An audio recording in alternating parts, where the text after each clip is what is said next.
ఓం సహనా భవతు సహనౌ భునక్తు సహ వీర్యంకరవావహై తేజస్వినావధీతమస్తు మా విద్విషావహై.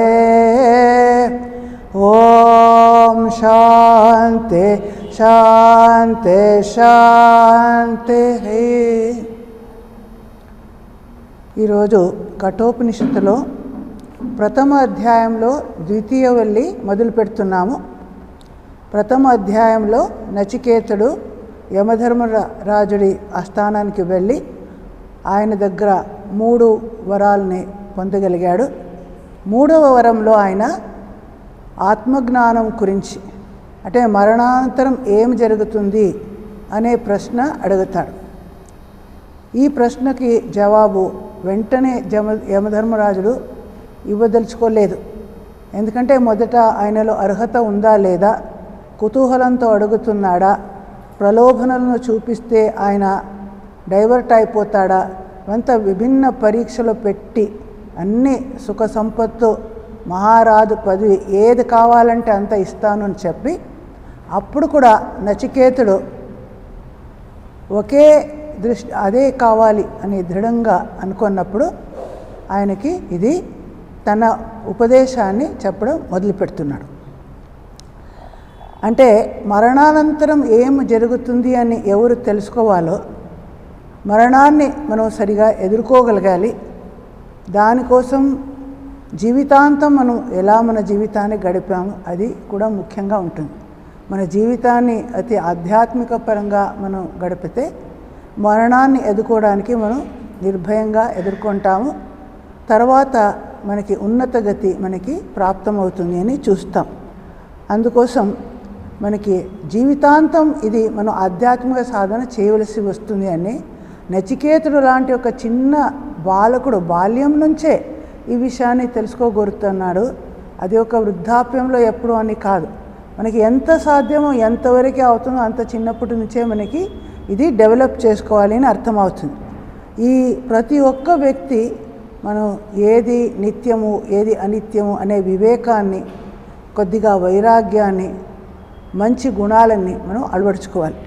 ఇక్కడ ఈ మొదటి శ్లోకంలో చెప్తాడు, ఇలా యమధర్మరాజుడు పరీక్షలన్నీ పెట్టి ఈ విద్యకి, ఆధ్యాత్మిక విద్యకి ఈయన అర్హుడు అని దృఢంగా తెలిసిన తరువాత ఈ ఉపదేశం చెప్తున్నాడు. అన్యత్ శ్రేయో అన్యదుతైవ ప్రేయస్తే ఉభే నానార్తే పురుషం సినీతః తయో శ్రేయ ఆదదానస్య సాధు భవతి హీయతేర్థాద్యవో ప్రేయో వృణీతే. శ్రేయస్సు అనేది వేరే, ప్రేయస్సు అనేది వేరే. మానవ జీవితంలో ఈ 2 విభిన్న పథాలు ఉన్నాయి అని చెప్తున్నారు. శ్రేయస్సు అంటే ఏది మనకి హితమో, మనకి ఏది శాశ్వతమైన సుఖాన్ని, శాంతిని కలిగిస్తుందో అది శ్రేయస్సు.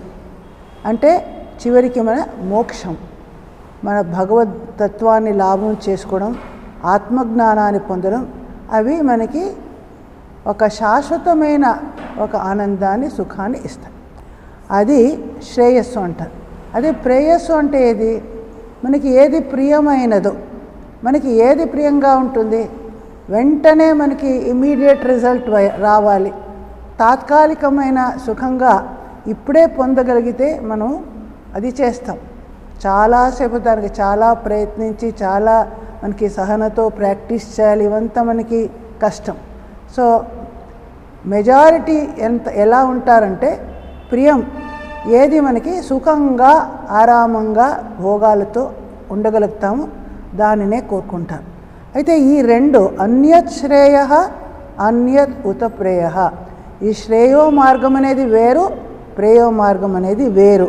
ఇవి 2 ఒక మనిషిని వేరే వేరే లాభం, వేరే వేరే ప్రయోజనాలతో బంధిస్తుంది అని చెప్తున్నారు. అంటే మనం ఎప్పుడు ఇది చేస్తే మనకి ఏమి లాభం అని అడుగుతాం. ఇప్పుడు మనం ఈ సాధన చేస్తే ఏదైనా లాభం ఉందా, అలా యూటిలిటేరియన్ పాయింట్ మనకి అది ఫస్ట్.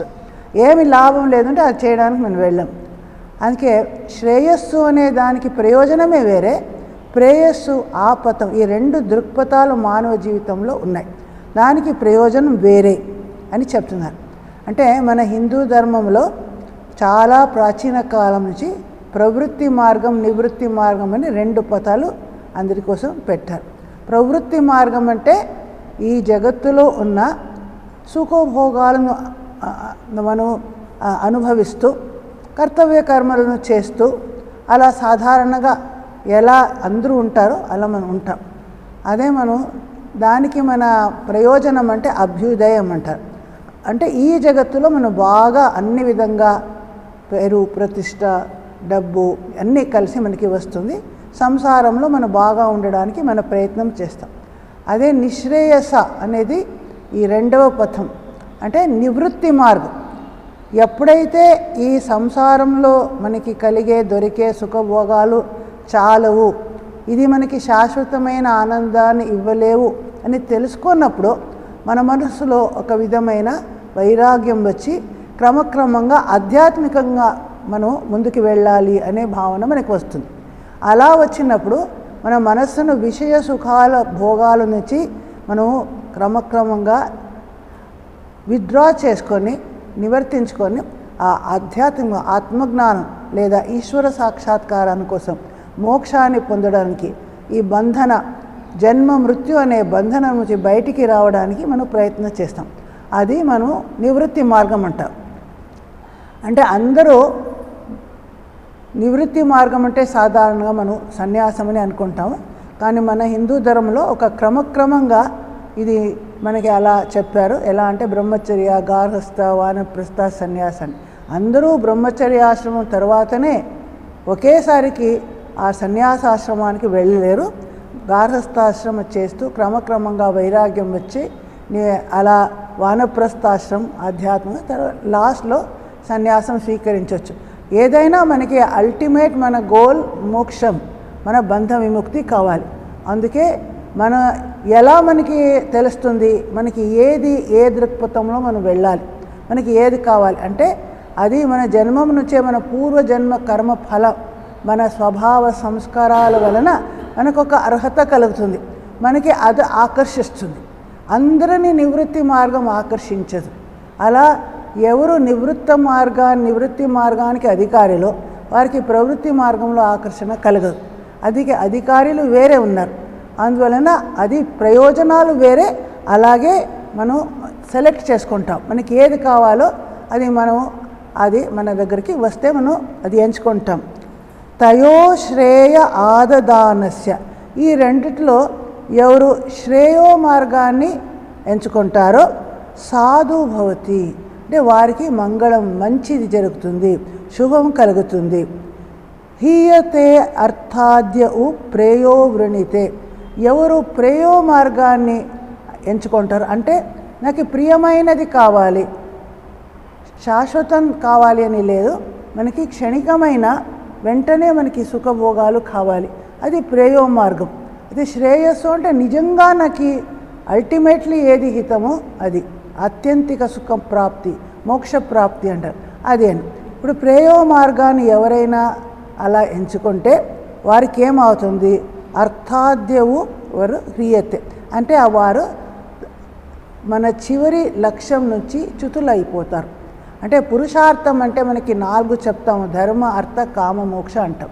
ఈ అర్థకామాల ద్వారా మనం జీవితంలో సుఖభోగాల్ని అనుభవించడం అంతా ప్రేయో మార్గంలో వస్తుంది. అయితే శ్రేయస్సు అంటే మోక్ష మార్గాన్ని ఎవరు కోరుకుంటారో వారికి ఇది. అంటే మొదట ధార్మికంగా మనం జీవితాన్ని గడుపుతూ క్రమక్రమంగా మనం అనాసక్తిని పెంచుకుంటూ దానికి అధికారిగా తయారవ్వాలి మోక్ష మార్గానికి. అప్పుడు మనం మోక్ష మార్గానికి అర్హతంగా మనం ఉంటాము. అందువలన అది శ్రేయో మార్గానికి అది మన గోల్, అంటే మోక్షము, బంధ విముక్తి అథవా నిశ్రేయస అంటారు. ఇంకా అభ్యుదయం అనేది మన ప్రేయో మార్గానికి అది మన గోల్గా ఉంటుంది. సో మన ప్రతి ఒక్క జీవితంలో ఇది వచ్చినప్పుడు ఎవరు ప్రియంగా ఉన్నది తాత్కాలికంగా మనకి వెంటనే సుఖమిచ్చే ఈ సుఖభోగాలను మనము ఎంచుకుంటే మనం పరమ పురుషార్థమైన ఆ మోక్షం నుంచి మనము పతనం అయిపోతాము, అక్కడికి వెళ్ళలేము. అంటే ఈ రెండిటిని ఒకే కాలంలో మనం సెలెక్ట్ చేయవచ్చా అంటే అవదు. ఈ రెండిటిని ఏదో ఒకటిని మనం సెలెక్ట్ చేసుకుంటాం. ఎవరు ప్రేయో మార్గాన్ని సెలెక్ట్ చేసుకుంటారో వారికి అప్పుడే శ్రేయో మార్గాన్ని వారు సెలెక్ట్ చేసుకోలేరు. ఎవరు శ్రేయస్సు వైపు వెళ్ళాలనుకుంటారో వారు సుఖభోగాల్లో మునిగి ఉండటం అవదు. అందులో ఇవి రెండు సంపూర్ణంగా వేరే వేరేగా ఉన్నది అని చెప్తున్నారు. వేరే పథకాలు, దాని లక్ష్యం వేరే, మన ప్రయోజనాలు వేరే. మన అర్హత ఎలా ఉందో, మన సంస్కారం ఎలా ఉందో అది మనిషి దానిని సెలెక్ట్ చేసుకుంటాడు. దేనిని ఎంచుకుంటామో అటువంటి ఫలం మనకి వస్తుంది. మన జీవితం అలా ఉంటుంది అని చెప్తున్నారు. ఒకే వ్యక్తి రెండింటిని ఒకే కాలంలో అనుష్ఠించడం అనేది ఆవదు అని చెప్తున్నారు. మళ్ళీ ఈ శ్రేయస్సు అనేది సాధారణంగా జ్ఞాన సంబంధంగా, ఆత్మజ్ఞాన సంబంధంగా మోక్షం వైపు ఉంటుంది. అదే ప్రేయస్సు అనేది కర్మ మార్గంతో ఉంటుంది.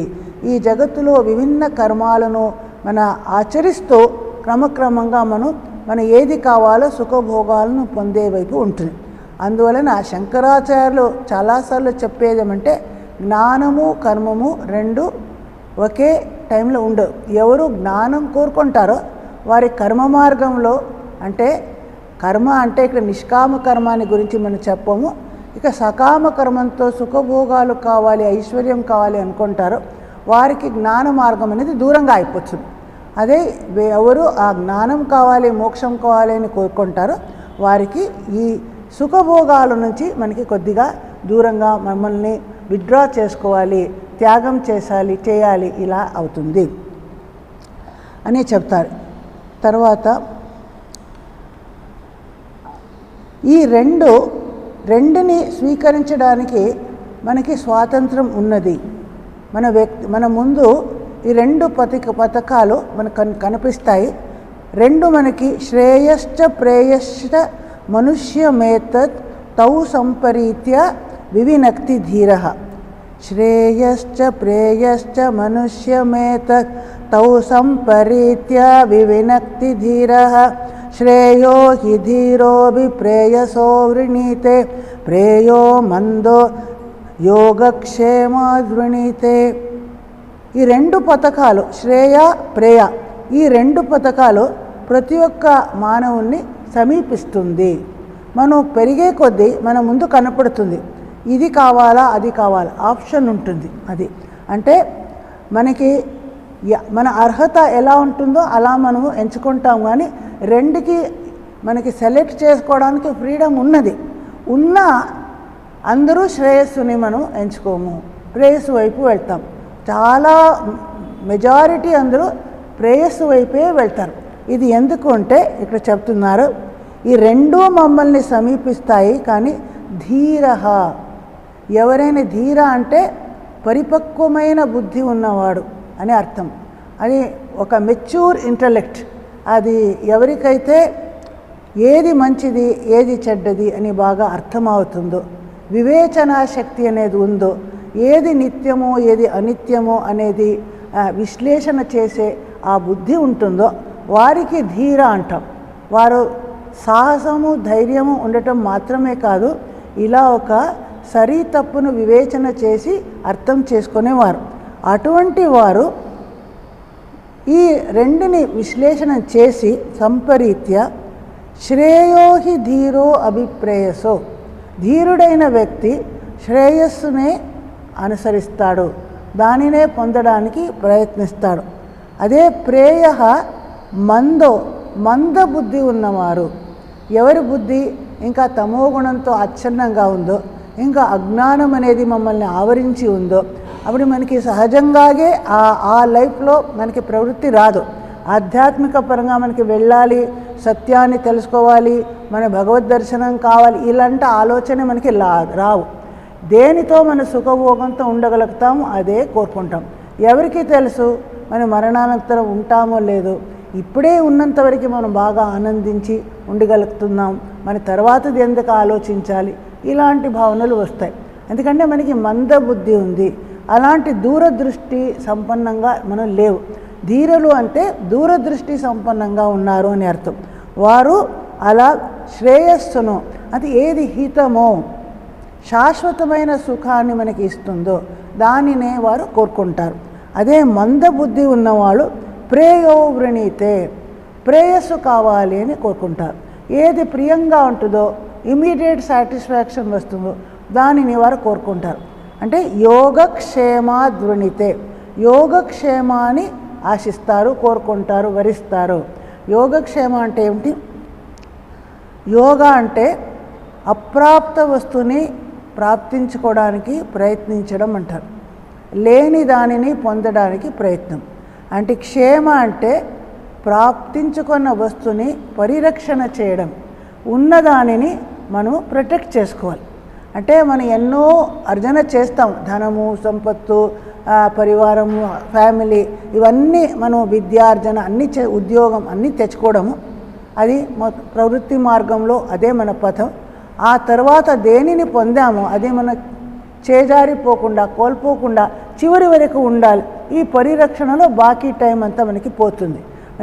కొత్తగా మనం అర్జించడము, దాన్ని రక్షించడం, ఈ యోగక్షేమ అంటే ఇక్కడ ఈ అర్థంలో చెప్తారు. ఈ మందబుద్ధి ఉన్నవారు ఈ జగత్తులో ఉన్న సుఖభోగాలను కోరుకొని దాని పరిరక్షణ చేసుకోవడం దాంట్లోనే వారు ముగ్నంగా ఉంటారు. అంటే ధీరుడు ఎలాంటి వారు అంటే హంస క్షీర న్యాయ అని చెప్తారు మన శాస్త్రంలో. హంసం అనేది ఎప్పుడు పాలు నీళ్లు కలిపి ఉంటే పాలు మాత్రం తాగి నీళ్ళను వదిలేస్తుందంట.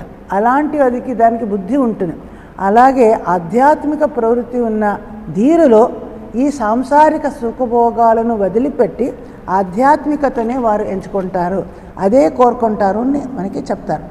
సో ఈ రెండు దృక్పథాలు మనం జీవితంలో ఎదుగుతున్నప్పుడు రెండు మన ముందు కనపడుతుంది.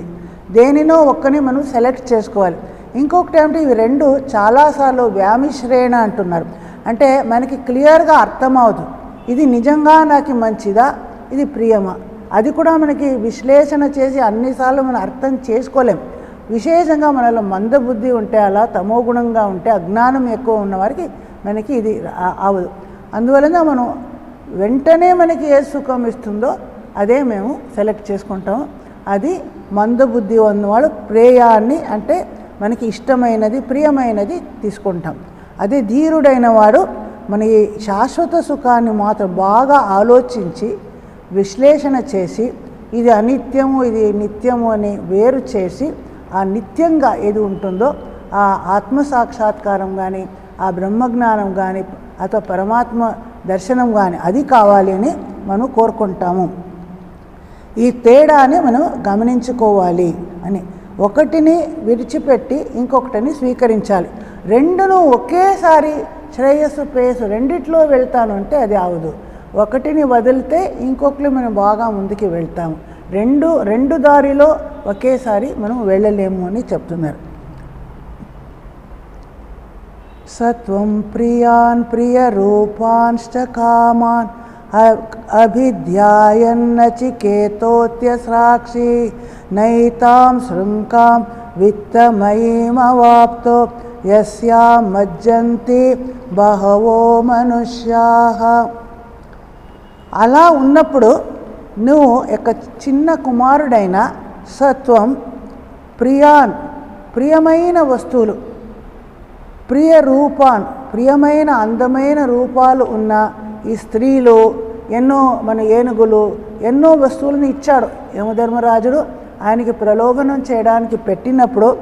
అవన్నీ కామాన్ అంటే అన్ని కామనలను, కోరికలను అభిధ్యాయన్ అంటే బాగా ఆలోచించి దాని గురించి ధ్యానం చేసి అది ఏది మంచిదా, దానికి ఉపయుక్తమా, హితమా లేదా అని తెలుసుకొని అత్యస్రాక్షి అంటే నువ్వు త్యజించావు. అందుకోసం ఇక్కడ యమధర్మరాజుడు ఇటువంటి ఒక మంచి ఆయనకి శిష్యుడు దొరకాడు అని చాలా ఆనందిస్తున్నాడు. అంటే సాధారణంగా ఇటువంటి శిష్యుడు దొరకరు. ఆయన ఇటువంటి ప్రలోభనలన్నీ చూపించినా కూడా దేని ద్వారా అట్రాక్ట్ అవ్వకుండా అన్ని కామాలను, ప్రియ వస్తువులని, ప్రియ రూపాలని అన్నీ త్యజించి నువ్వు ఈ ఆత్మ విషయాన్ని తెలుసుకోవాలి, అదే కావాలి నువ్వు కోరుకుంటున్నావు. నైతాం శృంకాం విత్తమయీం అవాప్తు. ఈ విత్తమయం అంటే ధన సంపదలతో కూడిన ఈ యొక్క మార్గము, ప్రాపంచిక మార్గము, ఈ ప్రవృత్తి మార్గము, కుత్సితమైన ఈ మార్గము నిన్ను ఏమాత్రం అట్రాక్ట్ చేయలేదు. నువ్వు ఆ వైపు వెళ్ళలేదు, దానిని పొందడానికి ప్రయత్నించలేదు. నైకాం శృంకాం విత్తమయీం అవాప్తు. యస్యాం మజ్జంతి బహవో, దేనిలో చాలామంది అంటే అందరూ, మెజారిటీ అందరూ దానిలో మునిగిపోతారు. అటువంటి సుఖాలని, ఎవరికైనా ఆకర్షణీయ వస్తువులని ఇవ్వడానికి ఎవరైనా వస్తే వెంటనే స్వీకరించారు, దానిలో మునిగిపోతారు, బంధనంలో పడిపోతారు. అయితే నువ్వు మాత్రం అలా అవ్వకుండా ఇంత బుద్ధి అంటే నువ్వు ధీరుడవు, నువ్వు ఇలా బాగా విశ్లేషించి దానిని వివేచనతో వేరు చేసి ఎలా హంసంలాగే పాలు మాత్రం తాగి నీళ్లు వదిలేసేటట్లు నువ్వు చేసావు. ఏది హితమో దానిని ఎంచుకున్నావు, ఏది ప్రియమో దాన్ని నువ్వు ఎంచుకోలేదు అని చెప్తున్నారు. ఎందుకంటే అది నిత్యము, ఇది అనిత్యము, అది నీకు బాగా అర్థమైపోయింది, అలా తెలుసుకొని నువ్వు చేసావు. ఇలా ఈ రెండిటిలో శ్రేయస్సుని ఎవరు స్వీకరిస్తారో వారికి మంచిది జరుగుతుంది. ఎవరు ప్రేయస్సును స్వీకరిస్తారో వారు పురుషార్థం నుంచి చ్యుతులవుతారు అని ముందే చెప్పాం. వారికి ఆ మోక్షం అనే పరమ పురుషార్థం ఇంకా వారికి రాదు, అక్కడి నుంచి వారు దూరంగా అయిపోతారు. దూరమేతే విపరీతే విశూచి అవిద్యాయా చ విద్యేతి జ్ఞాత విద్యాభీప్సినం నచికేతసం మన్యే నత్వా కామా బహవో లోలుపంత.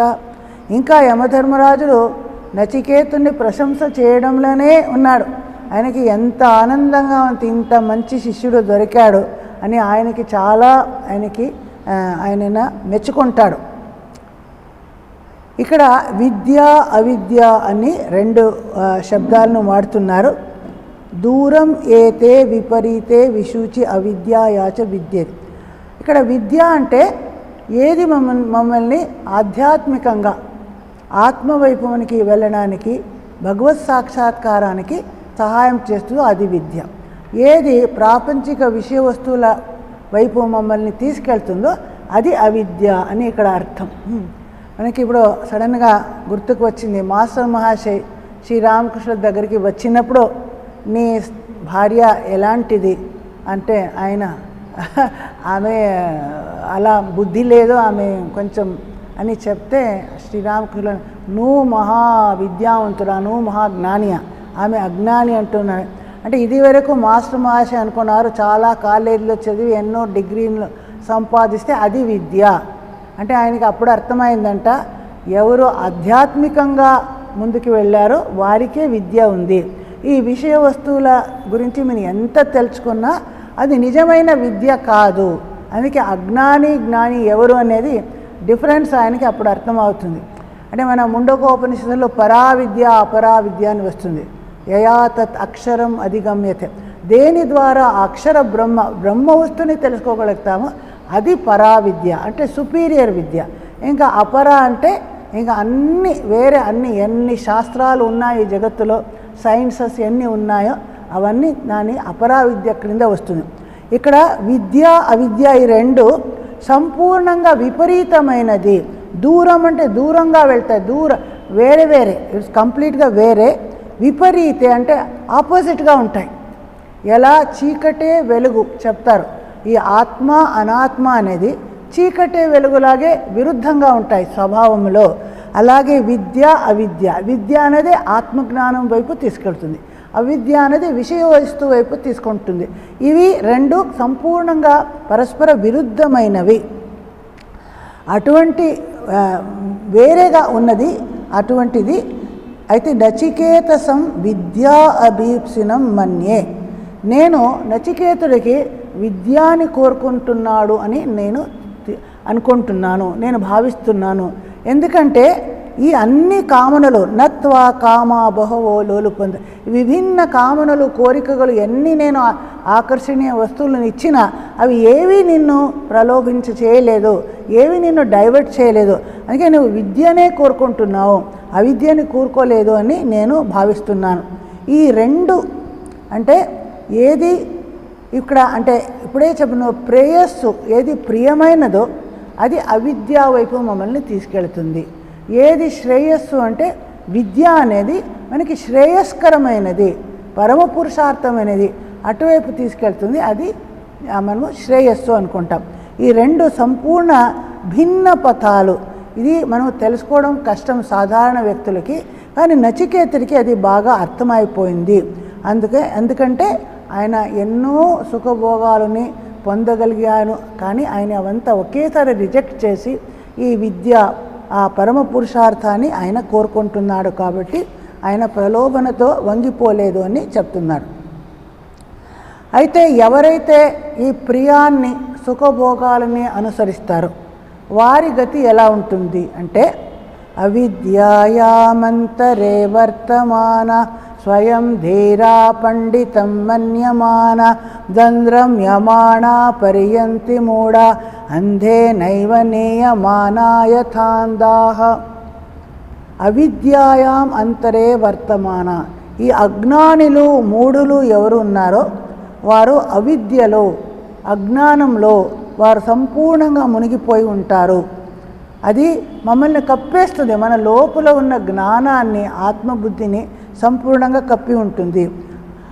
దాంట్లో మరి అయినా ఇది మొదటిగా మనకి అవిద్య అనేది ఆవరించింది, మనలో జ్ఞానం లేదు. రెండవది స్వయం ధీరా పండితం మన్యమాన. మనకి తెలియకపోయినా అన్నీ తెలుసు అనుకోవడం అది ఇంకో తప్పు. తెలియకపోవడం ఒక తప్పు అయితే తెలియకపోయినా నాకే అన్నీ తెలుసు అని అనుకోవడం రెండవ తప్పు. అందుకే నేనే పండితుడు, నేనే అన్నీ తెలుసు, నేనే ధీర, నేనే అంత విచక్షణ కలిగిన పరిపక్వమైన బుద్ధి ఉన్నవాడు, నాకే అన్నీ తెలుసు అని భావిస్తారు. ఇటువంటి వాళ్ళు ఎలా అంటే దంద్రమ్యమాణ పర్యంతి. వారు ఈ ప్రాపంచికమైన ఈ పథం జన్మ మరణం సుఖ దుఃఖం అనే ఈ వృత్తంలో మరలా తిరుగుతూ ఉంటారు. పర్యంతి అంటే చుట్టూ అలా జిగ్జాగ్ పథం వంకర టింకరంగా ఉన్న ఈ జగత్తులో తిరుగుతూ ఉంటారు. మరలా జన్మిస్తారు, మరలా మరణిస్తారు, మరలా జన్మిస్తారు. ఇలా వారి గతి అలా ఉంటుంది. ఇది ఇంకా ఏం తప్పు చేస్తారంటే నాకే తెలుసు అనుకోవడం మాత్రం కాకుండా నేను అందరికీ మార్గదర్శనం చేస్తాను.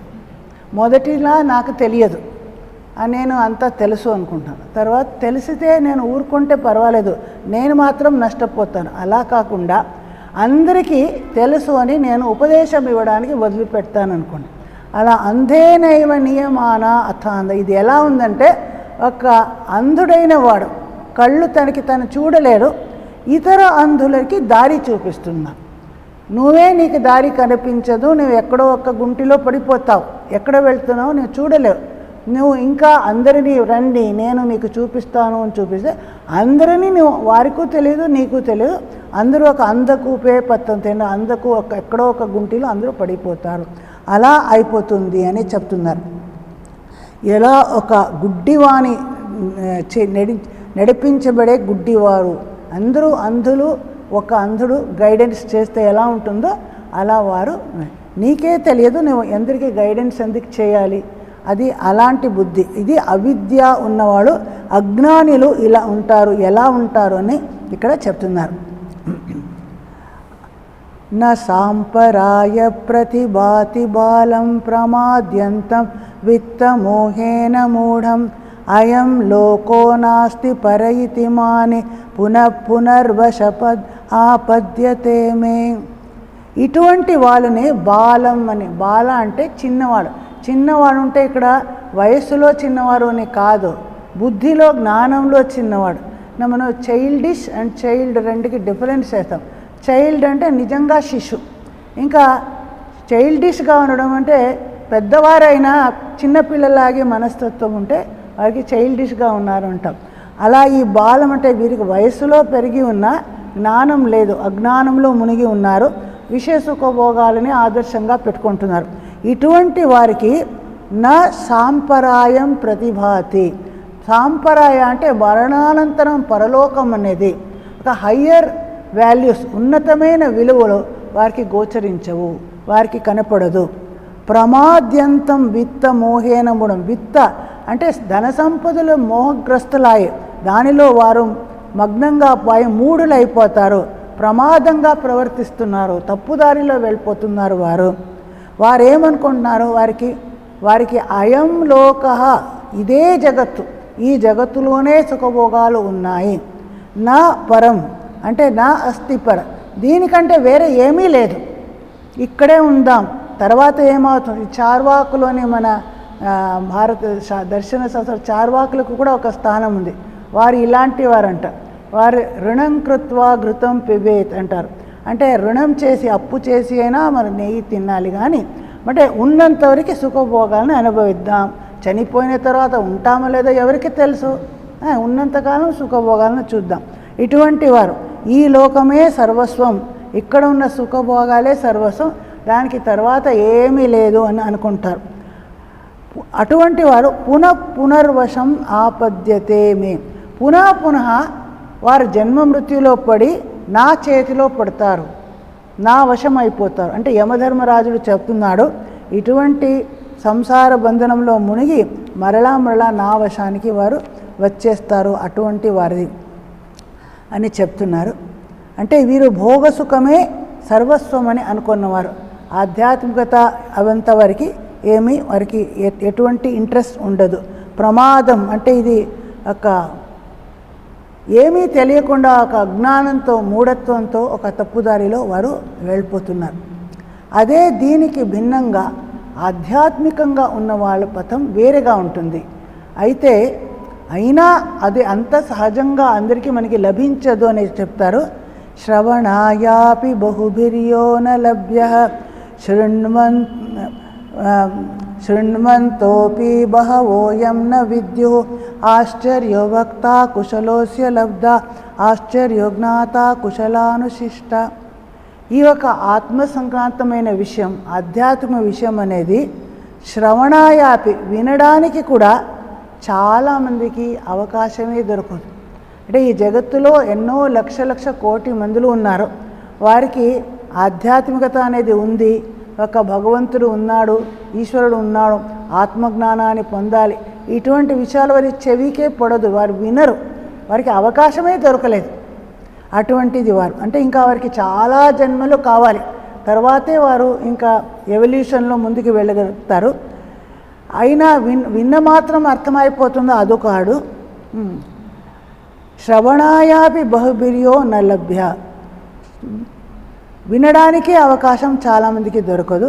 శృణ్వంతః అపి బహవో యమ్న విద్యు, విన్న చాలా ఒక లక్షలో ఒక కొద్దిమంది మనం ఆధ్యాత్మిక విషయాలను తెలుసుకునే ఒక సదవకాశాలు మన జీవితంలో లభ్యమైనవి. అయినా మనకి అంత అర్థమైపోతుందా? అంత అర్థమవుతుంది.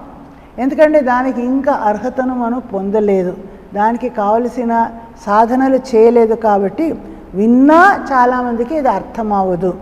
అందుకే ఆశ్చర్యవక్త కుశలోస్య లబ్ధ, దీన్ని ఉపదేశించే ఉపాధ్యాయుడు కింద శిక్షకుడు ఆచార్యుడు ఆయన చాలా అరుదుగా దొరుకుతాడు. ఆయన అద్భుతమైన వ్యక్తి, అపురూపంగా దొరుకుతాడు, సహజంగా లభ్యంగా మనకి దొరకడు. ఎవరు అనుభూతి చెంది ఈ ఆధ్యాత్మిక విషయాల్ని వేరే వాళ్ళకి బోధించగలుగుతారో అటువంటి వారు మనకి దొరకడమే చాలా అరుదు. తర్వాత అలా దొరికిన దానిని అర్థం చేసుకునే శిష్యుడు కూడా చాలా అరుదుగానే ఉంటారు. ఒక మంచి గురువు దొరికిన మాత్రం మంచి శిష్యుడు ఉన్న గురు బహుత్ చేలా నహి అంటారు, చేలా నహి మిల. గురువులు టీచ్ చేయడానికి చాలామంది రెడీగా ఉన్నారు, కానీ వినడానికి ఎవరు లేరు, అలాంటి పరిస్థితి ఉంది. సో చెప్పేవారు అంతా నాకు తెలుసు అని చాలామంది చెప్తారు. సో ఈ ఆశ్చర్యవక్త అంటే కుశలోస్య లబ్ధ, ఆయన కూడా ఒక నిపుణుడైన శిక్షకుడు కావాలి, ఆచార్యుడు కావాలి, నిపుణుడైన శిష్యుడు కావాలి. అంటే అలాంటి ఒక అర్హత గల కుశలుడైన ఒక ఎక్స్పర్ట్ టీచర్, ఎక్స్పర్ట్ స్టూడెంట్ ఉంటే అప్పుడు సబ్జెక్ట్ క్లియర్గా అర్థమవుతుంది. టీచర్కు హాఫ్ తెలుసు, స్టూడెంట్కు అర్థం అవ్వదు అంటే ఇంకా ఏమీ రాదు అని అర్థం. ఆశ్చర్యవక్త కుశలోశల ఆశ్చర్యజ్ఞాత కుశలానుశిష్ట, అలా ఒక అసాధారణమైన అద్భుతమైన ఆధ్యాత్మికత గల ఒక గురువు నుంచే ఉపదేశించబడే అర్థం చేసుకునే శిష్యుడు, కుశలుడైన శిష్యులు చాలా విరళంగా ఉంటారు ఈ జగత్తులో, చాలామందికి దొరకరు అని. మనుష్యాణం సహస్రేషు కశ్చిత్ యతతి సిద్ధేవ అని గీతలో చెప్తారు. సహస్ర మనుషులు ఎవరో ఒకరు సిద్ధి లాభాని కోసం ప్రయత్నిస్తారు. యతతామపి సిద్ధానాం కశ్చిన్మాం వేతి తత్వ, అలా ప్రయత్నించే వాళ్ళు ఎవరో ఒకరు ఆ భగవత్ లాభాన్ని పొందగలుగుతారు. అలాంటి గురువు దొరకాలి అంటే చాలా కష్టం. అలాంటి శిష్యులు కూడా ఉండరు. అయితే మనం భయపడేది ఏం లేదు, మమ్మల్ని మనము తయారు చేసుకోవాలి అని అర్థం. సంసిద్ధత కావాలి. అప్పుడు శ్రీరామకృష్ణులు చెప్తారు, ఎక్కడ అలాంటి శిష్యుడు ఉన్నారు గురువు ఆయనని వెతుక్కొని వస్తారు. శ్రీరామకృష్ణుడు లాంటి శిష్యులు ఉంటే తోతాపురి భైరవి బ్రాహ్మణులు ఆయన వెతుక్కొని వచ్చి ఆయనకు ఉపదేశాన్ని ఇచ్చారు. అలాగే ఎక్కడ ఉత్తమ గురువు ఉంటారో శిష్యులందరూ ఆయనని వెతుక్కొని వచ్చి వస్తారు. ఒక తామర పూలు వికసిస్తే తుమ్మెదలు అవే వస్తాయి ఆ సుగంధంతో. అలా గురువు ఎక్కడ తయారవుతారో శిష్యులు అక్కడ వెతుక్కొని వెళ్తారు. నిజమైన శిష్యుడు వ్యాకులతో ప్రార్థిస్తే, అలా అర్హతని పొందడానికి ప్రయత్నిస్తే గురువు ఆయనకి ఖచ్చితంగా సహాయం చేస్తాడు అని ఇక్కడ మనం తీసుకోవచ్చు. ఈరోజు నెక్స్ట్ క్లాస్ కంటిన్యూ చేద్దాం. ఓం అసతో మా సద్గమయ తమసో మా జ్యోతిర్గమయ మృత్యోర్మా అమృతంగమయ. ఓం శాంతి శాంతి శాంతి. హరే ఓం తత్సత్. శ్రీరామకృష్ణార్పణమస్తు.